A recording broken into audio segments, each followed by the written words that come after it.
ఒక 3-4 రోజుల క్రితం కోట్ల స్థానిక శాసనసభ్యులు సంజయ్ కుమార్ గారు జగిత్యాల శాసనసభ్యులు సంజయ్ కుమార్ మీద ఉచ్చరణలకు మాట్లాడరాని మాటలు మాట్లాడుకుంటూ వారు కించపరిచే విధంగా మాట్లాడారు. వారి పక్కన ఉన్నది ఎవరంటే వివేకానంద గౌడ్ అని ఎమ్మెల్యే గారు.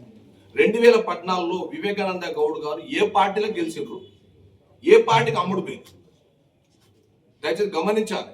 నీ పక్కన ఉన్న వ్యక్తి అమ్ముడు పోతేనో మీరు చేసే సంసారం అవుతుంది, వేరే వాళ్ళు చేసే వ్యభిచారం అవుతుంది.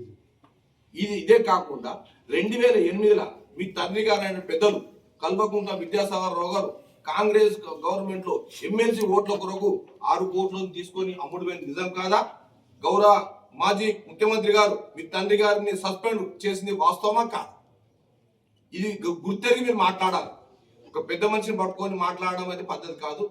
మీ లెవెల్ ఉన్నారు, మీరు శాసనసభ్యులే, పార్టీ మారొచ్చిన వారు మా కాంగ్రెస్ పార్టీ శాసనసభ్యులే, కానీ మీరు మాట్లాడే లాంగ్వేజ్ పద్ధతి కాదు. అట్లాంటి మాట్లాడు. మీరు అన్నారు జగిత్యాల నిలబడితే మీరు రాజీనామా చేస్తారు. మీరు కాదా నిలబడేది? కేసీఆర్ గారు 2006లో 2000 నిలబడినాడే 3వ స్థానానికి వెళ్ళిపోయారు. అది మీరు గమనించాలి. కేసీఆర్ కంటే గొప్ప అయితే కాదు కదా. టిఆర్ఎస్ పార్టీని స్థాపించిన కేసీఆర్ గారే 3వ స్థానంకు 2006లో ఎంపీ ఎలక్షన్ల 2008 ఎలక్షన్ల ఓడిపోయారు. మీరు వచ్చి ఇక్కడ చేసేదేముంది, పీకేదేముంది? దయచేసి మీరు అట్లాంటి మాటలు మాట్లాడకండి. మీరు ఎవరైతే లెజిస్లేటివ్ పార్టీలో ఉన్నారో ఎమ్మెల్యే ఉన్నప్పుడు ఉందాక మాట్లాడడం మొదలు నేర్చుకోండి.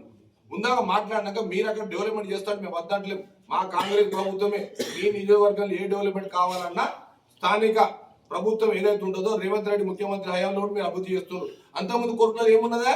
రత్నాకర్ రావు మంత్రి గారు అయినాక కోర్టుల కాన్సర్న్ అభివృద్ధి జరిగింది. మీ 10 ఏళ్ల కాలంలో మీరు అభివృద్ధి చేసింది పెట్టండి, చర్చ పెట్టుకుందాం. కానీ మీరు వ్యక్తిగతంగా ఆరోపణ చేయడం పావయం కాదు. ఏదైతే పార్టీ మారిన వాళ్ళకు హైకమాండ్ చూసుకుంటుంది, దానికి స్పీకర్ ప్రొఫార్మా ఉంటుంది, స్పీకర్ బాధ్యుడు అవుతాడు. స్పీకర్ ఏ నిర్ణయం తీసుకుంటే ఆ నిర్ణయం కాంగ్రెస్ పార్టీ కట్టుబడి ఉంటుంది. కానీ మీరేదో మాట్లాడి సంజయ్ కుమార్ గారు జగిత్యాల పార్టీ మారొచ్చిండ్రు, నేను నిలబడి రాజీనామా చేసి నేను నిలబడితే గెలుస్తా.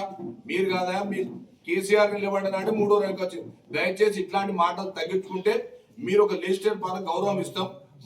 మా ఎమ్మెల్యే గారు ఇంకోసారి ఇటువంటి లూజ్ కామెంట్ లాంటి కానీ వ్యతిరేక మాటలు మాట్లాడితే కాంగ్రెస్ పార్టీ జిల్లా అధ్యక్షులుగా వ్యతిరేకిస్తాను, ఖండిస్తాను, కబర్దాన్ని హెచ్చరిస్తున్నాను.